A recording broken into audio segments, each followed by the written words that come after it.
نماز کے اندر کون کون سی سنتیں ہیں اور نماز کے اندر سنت چھوڑنے سے نماز ہوتی ہے یا نہیں ہوتی، اس ویڈیو کے اندر آپ سماعت کریں گے۔ اسی چینل پر اس سے پہلے نماز کے تعلق سے نماز کے شرائط، نماز کے فرائض، نماز کے واجبات اور سجدہ سہو کے اہم مسائل آپ حضرات نے سماعت کیے ہوں گے۔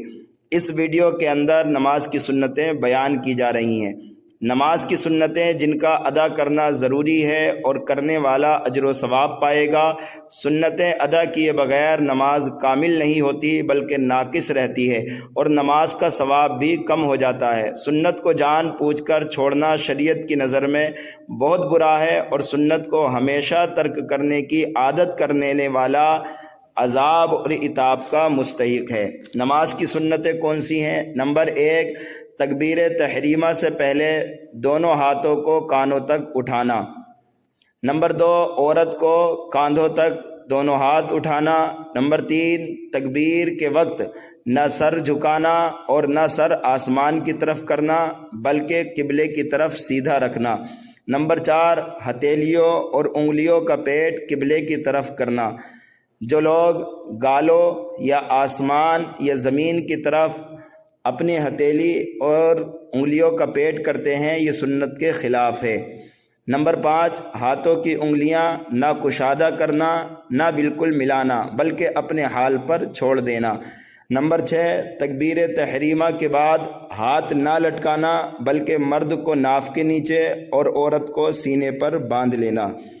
نمبر 7، قیام میں دونوں پیروں کے درمیان 4 انگل کا فاصلہ یعنی فرق رہنا۔ نمبر 8، قیام میں تھوڑی دیر ایک پیر پر زور دینا پھر دوسرے پیر پر زور دینا۔ نمبر 9، تکبیر تحریمہ کے بعد ثنا، پھر اس کے بعد اعوذ باللہ، پھر اس کے بعد بسم اللہ پڑھنا اور ان تینوں کو آہستہ پڑھنا۔ نمبر 10، پہلے ثنا پھر تعوذ یعنی اعوذ باللہ اور پھر بسم اللہ پڑھنا اور ان کے درمیان وقفہ نہ کرنا۔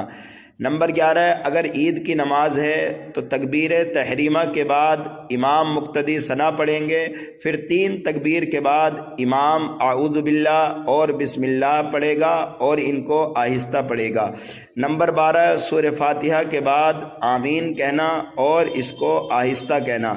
نمبر 13، پہلی رکعت کے بعد ہر رکعت میں سورہ فاتحہ کے شروع میں بسم اللہ شریف پڑھنا۔ نمبر 14، رکوع میں جانے کے لیے اللہ اکبر کہنا۔ باقی سنتیں اس سے بعد والی ویڈیو میں